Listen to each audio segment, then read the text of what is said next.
subió el muerto.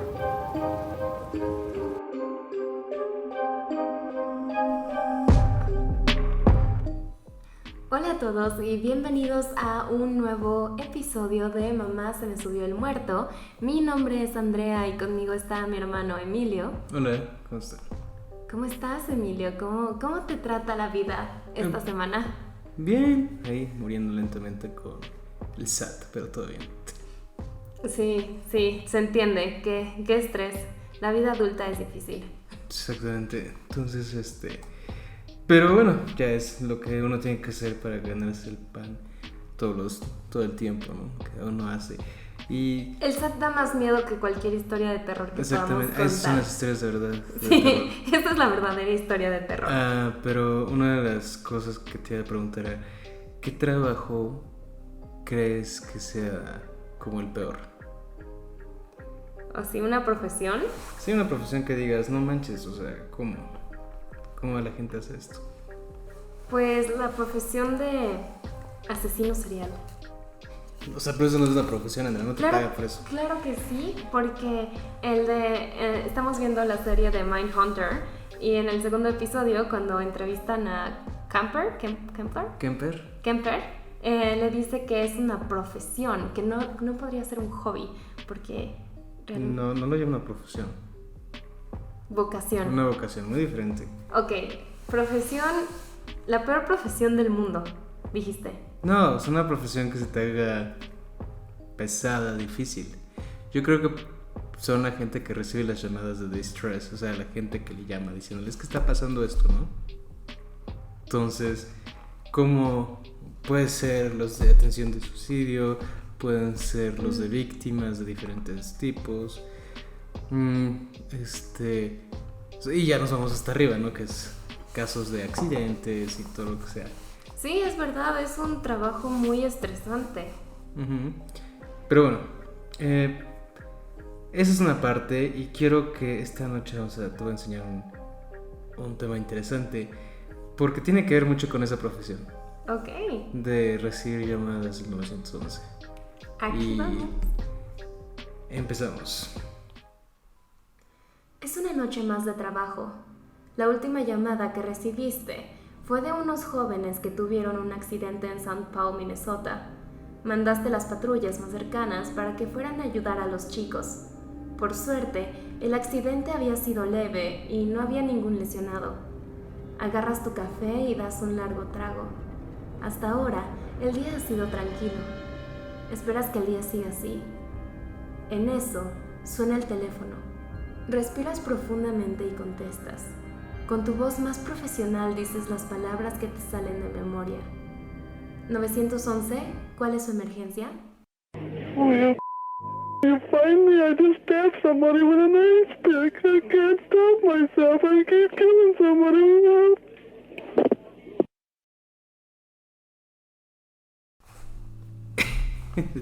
El 3 de junio de 1981, un grupo de jóvenes se encontraba jugando cerca de una construcción cuando se encontraron el cuerpo de una mujer joven.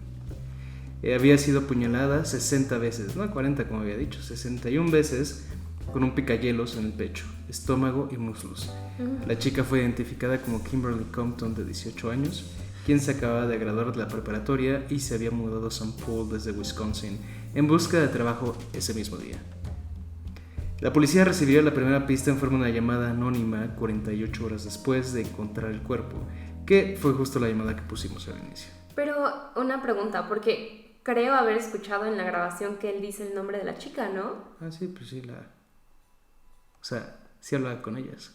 Ah, o sea, él conocía a estas chicas. No, pero sí, o sea, no llegaba randomly y te mataba, sino que hacía conversación contigo. ¡Qué miedo! En ella el asesino confesaba que no sabía por qué lo había hecho. Al principio la policía pensaría que era una broma, pero el llorón dijo algo que la policía no había dicho: que el arma había sido un picayelos. Horas después, el asesino volvería a llamar. Don't talk, just listen. I'm sorry what I did to Compton. I couldn't help it. Don't know why I had to stab her. I'm so upset about it. I keep getting drunk every night. I can't believe it's just a big dream. I can't think of being locked up. If I get locked up, I'll kill myself. I'd rather kill myself than get locked up. I'll try not to kill anybody else. Oh, por Dios. ¿Cuánto tiempo pasó después de que volvió a hacer la llamada? Unas horas. Ah, ok. Entonces, la segunda llamada, él dice básicamente de que no hables, solo escucha. Lo siento por lo que le hice a Compton, no lo pude evitar. No sé por qué la tuve que apuñalar. Estoy muy enojado por eso y solo me pongo ebrio todo el día. Porque no creo lo que hice. Es como si estuviera en un sueño. Y no puedo pensar en ser encerrado. Si me encierran, me mataré. Prefiero morirme que ser encerrado. Y al final termina con: intentaré no matar a nadie más. Oh, por Dios, o sea, estás hablando de una persona realmente enferma, o sea, una persona que debería estar en un psiquiátrico. Debería estar encerrada, como él dice. Exacto. Esto Imagínate toparte con alguien así. Porque, o sea, no hay que tenerle miedo a los locos que están en el psiquiátrico, sino a esos que todavía no están diagnosticados. El problema es cómo te vas a dar cuenta. Exacto, qué miedo. Esta vez la llamada fue traseada a una cabina telefónica cercana a una parada de autobús, pero cuando llegaron, el culpable ya había escapado. En un movimiento curioso, la policía revisó las llamadas anteriores para ver si no era la primera vez que el asesino llamaba. O sea, ellos rápidamente dijeron como: esto está raro, ¿no? Uh-huh. ¿Y qué crees? Ya había llamado antes. El 1 de enero de 1981, a las 3 a.m., 5 meses antes del asesinato de Kimberly Compton, esta misma voz había llamado pidiendo una ambulancia. Yes, please, this is an emergency. Please send a squad to Pierce Butler Road, Malmberg Manufacturing Company, machine shop. Please, there's an ambulance too. There's a girl hurt there. Can you tell me what happened to her? Just hurry, she's laying on the ground in the back by the railroad track, by the airfield. Hurry. What's the address? I don't know. Who are you? Oh, por Dios, y aparte tiene una voz tan específica. Tiene una voz súper chillona, ¿no? Sí, como que es muy fácil de identificar. Pues no tanto, porque piensa que está con una voz muy aguda. Y eso hace que sea difícil. ¿Por qué está hablando así? O sea, pues no sabemos. En llamada, literalmente pide una ambulancia porque hay una chica lastimada. Y le preguntan dónde. Y dice que en la compañía Malberg y que está cerca de las vías del tren, ¿no? Uh-huh. La escena sería la compañía Malberg Manufacturing Company and Machine Shop. Ahí encontrarían a la estudiante de 20 años Karen Potak, la cual había sido golpeada salvajemente. La habían encontrado desnuda sobre la nieve. La habían golpeado en la cabeza tan fuerte que su cerebro estaba expuesto, pero milagrosamente sobrevivió. Pero supongo que con daños. Sufrió daño cerebral y no se acordaba del incidente. Dios santo. La policía lo que empezó a hacer después de darse cuenta de que esta persona pues, ya había atacado antes, de que también ya reincidente, podemos decirlo. La primera vez no había logrado matar a la persona, pero pues, es literalmente un milagro. Claro. Y la segunda vez, en vez de golpearla, la apuñaló y eran ataques salvajes, ¿no? Uh-huh. O sea, 60 veces romper un cráneo, es una locura. La policía sacó partes de las conversaciones del 911 en un intento de que alguien reconociera la voz. Y es aquí donde se le pone el apodo del asesino de la voz llorosa, porque está llorando. Claro. En inglés es The Weeping Voice Killer, que suena mucho más interesante, que en español suena muy largo, ¿no? Sí. Más rebuscado. Sí, exacto. Pero su voz se distorsionaba tanto por sus llantos que nadie sabía quién era. Claro, porque cuando lloramos nuestra voz cambia, no es la misma voz que estamos usando normalmente en una conversación. Exactamente. Y bueno, Pues la policía estaba viendo eso y pasó un mes. Y en la mañana del 6 de agosto de 1982, un chico repartidor de periódicos encontraría el cuerpo de una mujer a orillas del río Mississippi, en Minneapolis. La policía descubriría que la víctima era Barbara Simmons, una enfermera de 40 años. El modus operandi era el mismo. Había sido golpeada y apuñalada con un picahielos. Fire emergency. Please don't talk, just listen. I'm sorry I killed that girl. I stabbed her 40 times. Kimberly Compton was the first one. Oh, my chief. I don't know what's the matter with me. I'm sick. I'm going to kill myself, I think. Where are you? I'm just going to... If somebody dies with a red shirt on, it's me. I killed both of you. I'm sorry. I'll never make it to heaven. Entonces te das cuenta, llama de nuevo porque... o sea, cuando mata a Simmons, lo que llama dice básicamente que ya lo había hecho con Kimberly Compton, aunque bueno, eso era fácil de saber por el tipo de modus operandi.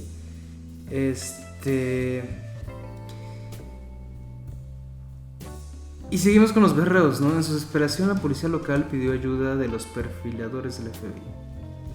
O sea, se dieron cuenta de la policía de Minneapolis, St. Paul, que no podían con esto.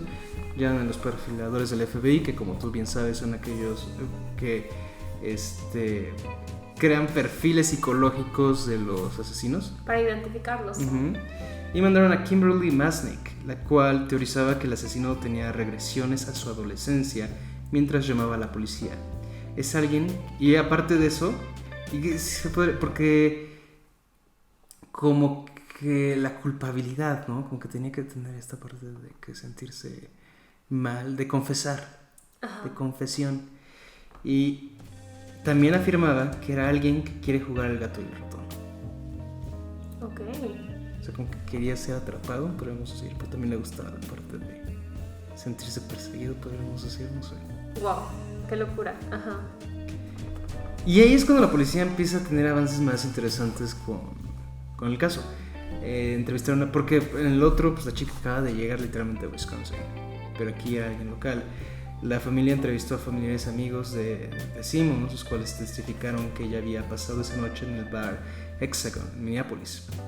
Una camarera y un barista dijeron haberla visto con un hombre. Se había acercado a Simmons pidiéndole un cigarro. Entablaron conversación y pasaron la noche platicando en el bar. La camarera recordaba que Simmons le comentó: es lindo, espero que sea un buen tipo, ya que necesito que alguien me lleve a casa. Por Dios, qué miedo. La policía les enseñó fotos de criminales, terminando con 8 posibles sospechosos.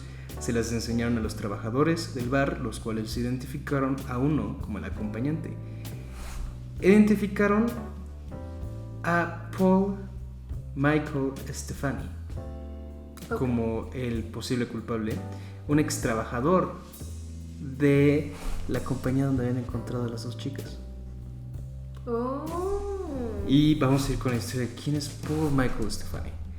Nacido el 8 de septiembre de 1944, Stefani creció en Austin, Minnesota, no Texas. Está en Minnesota, está del otro lado. En el seno de una familia ultra religiosa. De ahí la culpa. De ahí la confesión. Claro. Su hogar estaba compuesto por su mamá, su padrastro y sus hermanos.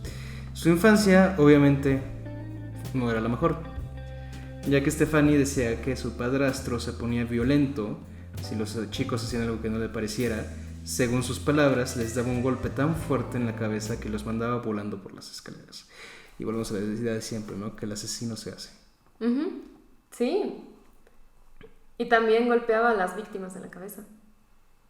Eran palizas, y seguramente le metían palizas. Después de graduarse de la preparatoria, porque pues nada, se terminó la prepa, Stefani se mudó a St. Paul en los 60, donde trabajó como conserje y como encargado de envíos. En la misma época se casó y tuvo una hija, pero luego se divorciaría de su esposa y se desentendería con su hija. Se salvaron. Sí, qué suerte. Stefani terminaría trabajando para la empresa Malmberg Manufacturing Company como conserje, la cual lo despidió en 1977. te das cuenta, lo despiden en el 77 y 3 años después es cuando empieza la locura. Oh, Dios. Y se ve que ya tenía ubicadas a estas personas, ¿no? No. Ah, no. No, acuérdate que no acaba de llegar. Ah, es verdad, es verdad. Es más bien como que las recoge. Ujú. Las encuentra y las recoge, ¿no? Otra también. Y es raro, ¿no? Porque pues, te das cuenta que se había ligado a una pero el tipo estaba enfermo y... Sí, de tanta paliza yo creo que ahí algo se le movió en el cerebro. Se le aflojó un tornillo. Entonces, el 21 de agosto de 1982, la policía, ya sabiendo quién era Stefani, lo empezó a seguir y lo estaban siguiendo desde su departamento, pero ¿qué crees? Le perdieron el rastro. Horas después, recibieron una llamada de un testigo diciendo que una mujer acababa de ser apuñalada con un destornillador en un carro. El testigo intentó intervenir, pero fue amenazado por el hombre por el cual iría en su carro. O sea, él sí intentó intervenir, creo que luchó con Stefani un rato, pero rápido, o sea, no pudo porque traía el destornillador y escapó en su carro. La víctima era Denise Williams, de 21 años, la cual fue apuñalada 13 veces y sobreviviría al ataque. Oh. Williams era una trabajadora sexual la cual estaba en la calle cuando Stefani se acercó a ella y le dijo que la podía llevar a casa. Williams se daría cuenta de que las cosas no iban por buen camino cuando Stefani empezó a manejar por un área oscura en los suburbios en vez de llevarla a la ciudad, la cual estaba en dirección contraria. Ok. También eso de, híjoles, qué trabajo, porque pues a fuerza se tiene que meter. Entonces, claro. En algún momento Stefani se estacionó en un camino cerrado y abrió la guantera y sacaría el destornillador, lo cual se me hace claro, ¿no? Porque la guantera te queda acá. Si te queda del lado del copiloto, sacar el destornillador, tendrías que hacer esto luego. Claro. Porque la otra persona se va a dar cuenta, ¿no? Oh. Empezó a apuñalarla con el destornillador, pero por suerte Williams encontró una botella de vidrio en el carro y se la rompió en la cara. Sí, qué bueno. La verdad, logrando aturdirlo para poder escapar. Es aquí cuando llega el testigo que llamó a la policía porque ella empieza a gritar, él se da cuenta, se percata que algo estaba mal al escucharla a Williams y sale de su casa y vio a Stefani intentando apuñalar a Williams, ¿no? Él interviene y lo separa y logra salvarla, ¿no? La policía fue y llevaron a ambulancia y todo. Pero al poco tiempo de la llamada de Williams volvieron a recibir otra llamada. Esta vez Stefani llamaba para pedir ayuda por las heridas que tenía. O sea, le dio con todo, porque le hizo cortes muy fuertes y se estaba también sangrando y no podía detener eso. Y es cuando decide llamar a la policía. Espera, ¿quién tenía heridas? Stefani. Ah, ok. Acuérdate que tiene apellido como nombre de mujer. Sí. ¿Pero por qué tenía heridas? Porque la chica le rompió la botella en la cara. Cuando la policía lo encontró, Stefani dijo que lo habían asaltado y lo habían atacado con una botella. El detective Brown, la policía lo confrontaría con el caso del asesino de la voz llorosa. Obviamente Stefani se puso a la defensiva y negó todo, pero su voz cambió tomando un timbre alto que era idéntico al de la persona que llamaba llorando. Ajá. Ahí es cuando Brown dice que dijo es él. Porque dijo es la misma voz, de que era un cambio. Y hay un documental donde los policías dicen que es el momento en cuando le empiezan a poner las fotos de los ataques, que dice nunca había visto una persona cambiar de personalidad, y él lo vio ahí. Como este hombre se cambió completamente. Así como de ¡pum! Era otro. ¡Qué locura! Sí. Y empezó a llorar y a decir como no. Sí. La policía lo arrestaría con cargos de asalto y asesinato contra Williams y Simmons, respectivamente. Stefani se declararía inocente de los cargos, diciendo que la policía quería incriminarlo por algo que según él no había hecho. Ajá. obviamente iba a hacer eso, porque acuérdate que él busca penitencia. Perdón por ser ultra religioso, ¿no? No quiere aceptarlo. Una de las cosas interesantes es en la llamada cuando dice no voy a ir al cielo. El detective Brown se enteraría mientras hacía el perfil de Stephanie que en el pasado había tenido una novia de Siria, la cual se había regresado a su país para concretar un matrimonio arreglado. Stephanie se sintió traicionado y empezaría su reinado de locura contra cualquier mujer que se pusiera en su camino. ¡Qué miedo!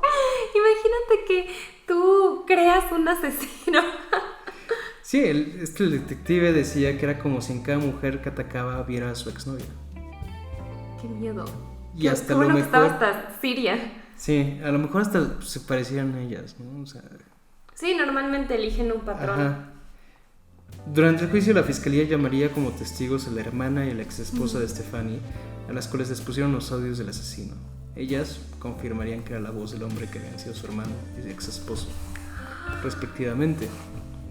Stephanie sería sentenciado por asalto y asesinato con 2 condenas de 18 y 40 años respectivamente. ¿Pero qué crees? Había más asesinatos. No. En 1997, 15 años después de los asesinatos y ataques, Stephanie se acercaría a la policía para confesar. O sea, espera, ¿lo dejaron en libertad? No, claro, no, se fue a la cárcel. Fue. O sea, le pusieron 18 y 40 años, juntos son 68. No es cierto, 58. Entonces, 58 años de cárcel, ya era una persona grande, nació en los 40, tenía 40, o sea, sí, de por vida. Ok. Y en 1997, 15 años después, ya estando en la cárcel, se acerca a la policía para confesar que quería hacer una cosa a cambio, una foto de la tumba de su madre. Y confesaría.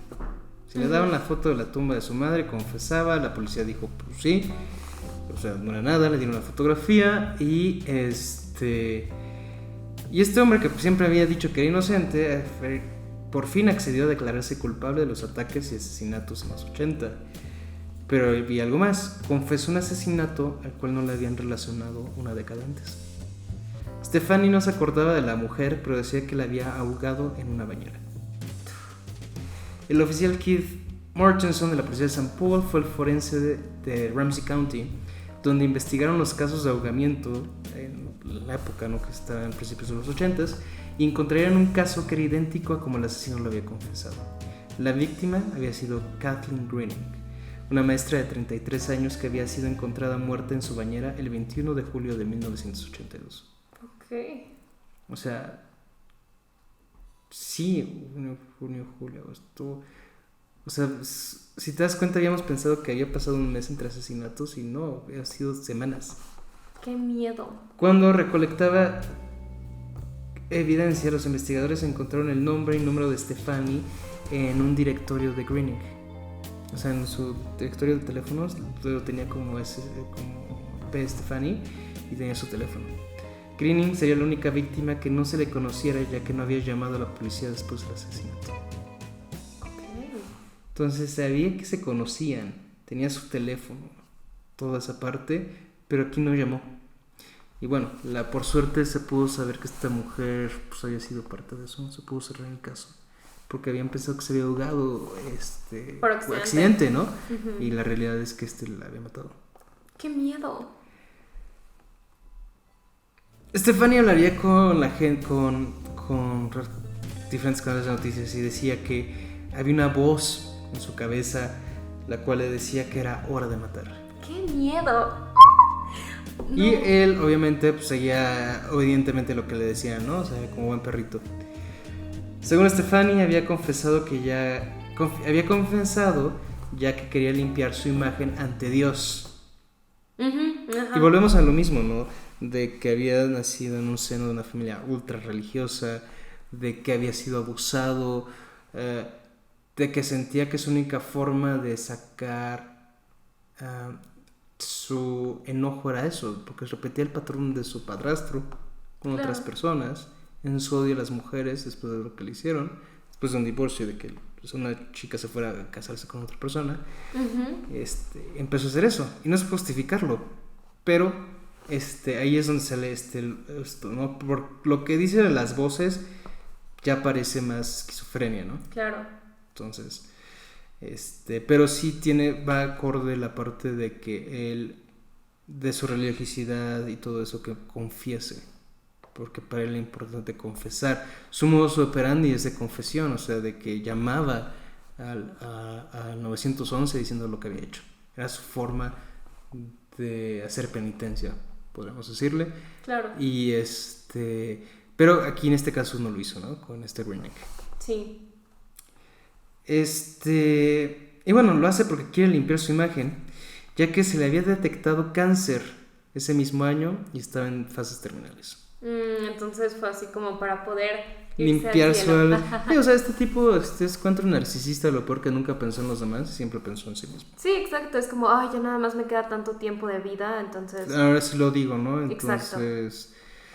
No, pues es un monstruo de lo peor y sus llantos no es porque se sienta mal por haber matado a alguien, se siente mal porque ya no puede entrar él al cielo. Sí, qué locura. Nunca es por el otro. Sí, nunca él no llora, remordimiento. Él no llora por lo que hizo, él llora, o sea, no llora porque lastimó a alguien, llora porque siente que se está lastimando a él al no entrar al cielo. Ajá, sí, que se está alejando del paraíso eterno. Exactamente. Y bueno, el 12 de junio de 1998 moriría de cáncer en la prisión de máxima seguridad de Oak Park Heights. Entonces, ese es el caso del asesino de la voz llorosa. Wow, estuvo muy, muy cañón. Y ahí es cuando dices, ya no quiero salir de mi casa, ¿no? O sea, nunca sabes con quién te vas a topar, ¿no? Sí, ¿no? Y bueno, yo creo que una de las partes más terribles es que estas mujeres lo conocían de un día, ¿no? Y se encontraban con una persona que tenía la capacidad para hacer que ellas se sintieran relativamente cómodas. Y luego las mataba salvajemente. Era un tipo completamente enfermo. Sí. Y como te lo digo, todo eso de que llama llorando, sí, llama llorando porque se le cierran las puertas del cielo según él. Uh-huh. Sí. Todo en su narcisismo, no lo hace por nadie más. Sí, no hay ningún tipo de arrepentimiento. Exacto, y va muy acorde con la idea religiosa de decir como que tienes que confesar tus pecados ante alguien, ¿no? Sí, y que todo puede ser perdonado. Ajá. Y llamar al 911, que es una locura que llamar al 911. O sea, por eso lo atraparon, porque pues llamaba. Claro.